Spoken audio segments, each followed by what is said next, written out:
Long ago, not in the time of ancient kings, but in the days when soldiers ruled Nigeria, there lived a young officer named Akintunde Akinsenwa.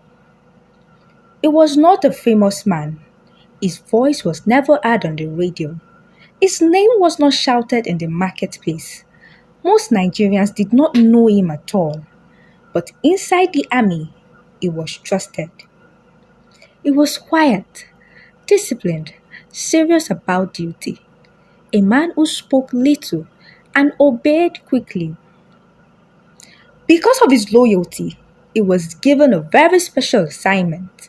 He became the personal military aide and bodyguard to Nigeria's head of state, Murtala Muhammed. This was not an ordinary job. It meant he must follow the leader everywhere, he must stand closest to danger, and if danger came, he must protect, even if it cost him his life. And one morning, that duty was tested.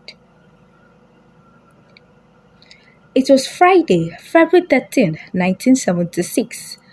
Morning came quietly over Lagos. Cars were moving, people were going to work. The city was calm.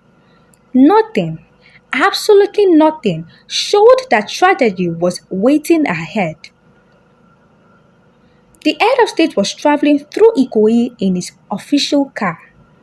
Inside the vehicle were four people: the leader, his driver, an orderly, and beside him, Akintunde Akinsenwa.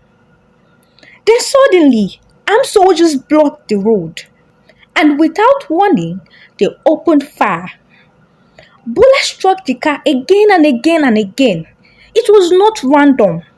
It was a coup attempt led by Buka Suka Dimka to overthrow the government. Inside the car, the head of state was hit and died almost immediately. The driver was shot, the orderly was shot, but one man was still alive. Akintunde Akinsenwa, he was wounded, but he stepped out of the vehicle. He did not run. He did not hide. He faced the attackers. He stood in front of many guns alone.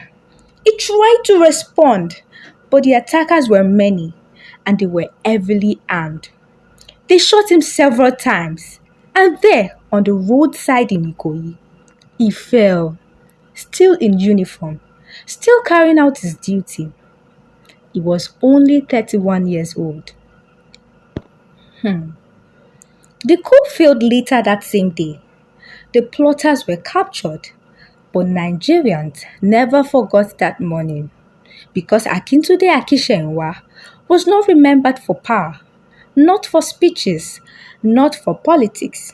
He is remembered for one simple truth. When danger came, he did not step away. He remained at his post until his final breath. That is why in Nigeria's history, his name is remembered not as a ruler, but as a soldier who stood his ground until the very end.